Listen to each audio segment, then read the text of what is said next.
Alkitab murni, kisah penciptaan dunia Adam dan para nabi hingga ke penggenapan nubuatan di tanah Israel.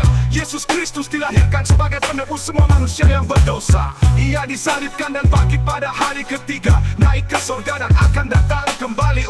Itu ajaran Alkitab murni. Pernah kepikiran nggak gimana ceritanya sebuah perselisihan kuno antara seorang nabi besar dengan sebongkah batu bisa menjelaskan kenapa satu kata yang sering kita dengar hari ini bisa jadi dosa yang luar biasa serius? Yuk kita bedah misteri ini sama-sama. Oke, kita langsung aja ke teka-teki utamanya. Coba bayangin, setelah 40 tahun memimpin umatnya melewati padang gurun, di detik-detik terakhir, Musa justru dilarang masuk ke tanah perjanjian. Kenapa? Apa sih kesalahan fatal yang dia lakukan sampai hukumannya seberat itu? Jadi, kita mulai perjalanan kita di Gunung Nebo. Dari sini, Musa cuma bisa menatap dari kejauhan tanah yang udah dia impikan selama 40 tahun, tapi nggak akan pernah dia injak. Akhir yang tragis ini ternyata dipicu oleh satu momen, satu kejadian krusial. Ceritanya mungkin udah familiar ya, bangsa Israel lagi-lagi ngeluh. Kali ini karena kehausan. Musa yang pastinya udah capek dan frustrasi mengambil tindakan. Dia pukul batu dan air pun keluar. Kelihatannya heroik kan? Tapi di mana letak dosanya? Nah, ini dia barang buktinya. Dengerin baik-baik kata-kata Musa. Kesalahannya ternyata bukan pada amarahnya, bukan juga karena dia mukul batu, tapi ada di satu kata kecil yang dia pakai. Kami. Haruskah kami? Disitulah letak dosa besarnya. Jadi jelas ya, dosa Musa itu bukan dosa karena emosi atau tindakan fisik, ini adalah dosa verbal, sebuah kesalahan dalam berbahasa yang ternyata punya konsekuensi ilahi yang sangat-sangat berat. Gini deh, coba kita bedah. Mujizat itu kan 100% pekerjaan Tuhan. Tapi dengan bilang kami, Musa seolah-olah menempatkan dirinya sejajar dengan Tuhan. Dia jadi partner, bukan lagi sekedar alat. Dia mengambil sebagian kredit, mencuri kemuliaan yang seharusnya hanya milik Tuhan. Inilah pelanggaran terbesarnya. Sekarang kita lompat ribuan tahun ke depan. Ternyata, ide bahwa sebuah kata bisa jadi dosa yang luar biasa besar itu nggak berhenti di kisah Musa. Gema dari peristiwa di Meriba ini terdengar lagi, bahkan lebih jelas, dalam salah satu ajaran Yesus yang paling terkenal. Oke, kita buka berkas kasus yang kedua, khotbah di bukit. Di sini, Yesus seakan-akan memperluas definisi dosa itu sendiri. Dosa itu bukan lagi cuma soal tindakan fisik yang kelihatan, tapi juga soal apa yang ada di dalam hati. Dan yang paling penting untuk kasus kita, apa yang keluar dari mulut. Ini radikal banget loh, Yesus bilang, akar dari pembunuhan itu bukan saat pisau menancap, bukan. Akarnya dimulai jauh sebelum itu. Dimulai dari kemarahan, kebencian, dari penghakiman yang tersembunyi di dalam hati. Ini benar-benar mengubah cara kita memandang etika. Dan nggak berhenti di perasaan aja. Yesus bahkan lebih spesifik lagi. Dia menunjuk hidung beberapa kata-kata penghakiman tertentu dan bilang kalau mengucapkan kata-kata itu dosanya bisa setara dengan pembunuhan. Wow, kata-kata apa sih yang sebegitu berbahayanya? Nah, sekarang mari kita lakukan otopsi linguistik. Kita bedah kata-kata yang Yesus maksud. Apa sih yang bikin sebuah ucapan itu bisa jadi begitu berbahaya di mata Tuhan?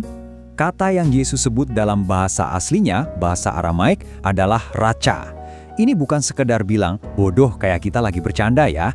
Raca itu sebuah vonis, sebuah deklarasi kalau orang lain itu kosong secara spiritual, gak punya nilai apa-apa di hadapan Tuhan. Ini adalah tindakan menghakimi jiwa seseorang. Nah, disinilah kita ketemu benang merahnya dengan zaman sekarang. Kata kuno raca ini punya padanan yang fungsinya mirip banget di bahasa kita, yaitu kata kafir. Keduanya sama-sama dipakai bukan sebagai kritik, tapi sebagai penghakiman teologis untuk memvonis status spiritual orang lain. Biar kebayang cara kerjanya, ada contoh menarik dari Talmud. Di sini kata raka, yang diartikan sebagai kafir, dipakai untuk membangun tembok pemisah. Untuk bilang, kamu dan aku beda level secara spiritual, kamu lebih rendah. Ini bukan lagi soal beda pendapat, tapi soal dehumanisasi. Oke, ini dia puncaknya. Sekarang, kita akan satukan kedua potongan puzzle ini. Dosa Musa di padang gurun, dan ajaran Yesus di atas bukit. Kita akan lihat bagaimana keduanya terhubung dan membentuk satu kesimpulan yang luar biasa kuat. Pertanyaannya sekarang jadi jelas banget kan? Di satu sisi ada Musa yang bilang, kami. Di sisi lain ada Yesus yang melarang kita bilang, raja atau kafir. Kelihatannya beda, tapi apa sih sebenarnya benang merah yang mengikat keduanya? Dan jawabannya ternyata ada di pilihan katanya. Kata Ibrani yang Musa pakai untuk menghakimi bangsanya adalah morim, yang artinya para pemberontak atau murtadin.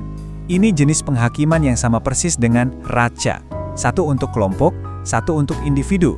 Tapi intinya sama-sama memvonis status spiritual orang lain. Jadi, ini dia intinya. Baik Musa dengan kata morimnya, maupun kita hari ini dengan kata kafir, melakukan dosa yang persis sama. Kita merebut peran Tuhan. Kita bertindak seolah-olah kita adalah hakim tertinggi. Inilah yang disebut pembunuhan teologis, membunuh status spiritual seseorang di hadapan Tuhan, yang seringkali jadi langkah pertama menuju kekerasan fisik. Terus gimana dong caranya biar kita nggak jatuh ke dosa yang sama? Di bagian terakhir ini kita akan lihat kerangka etis untuk mencegahnya dan kenapa ini relevan banget di dunia kita sekarang. Para rabi zaman dulu punya metafora yang keren banget. Membangun pagar di sekeliling Taurat. Maksudnya gimana? Gini, untuk mencegah kita melanggar perintah besar, seperti jangan membunuh, kita harus bangun pagar di sekelilingnya. Pagarnya apa? Jangan bahkan membenci, jangan bahkan menghakimi dengan kata-katamu. Dengan begitu, kita bahkan gak akan pernah deket-deket dengan dosa utamanya. Dan ini teman-teman, bahayanya di dunia nyata. Ketika keyakinan kalau kelompokku paling benar dan kelompok lain itu kafir, bertemu dengan kekuasaan, baik itu kekuasaan politik, sosial, atau massa, kata-kata penghakiman itu bisa dengan cepat berubah jadi pembenaran untuk persekusi, diskriminasi, dan kekerasan. Pada akhirnya, semua balik lagi ke pelajaran yang Musa dapat dengan cara yang sangat pahit. Kita, sepintar apapun, sekudus apapun kita merasa, kita ini cuma alat. Kita bukan pemilik kebenaran. Kita nggak punya hak untuk jadi hakim. Karena kemuliaan dan hak untuk menghakimi itu hanya milik Tuhan semata.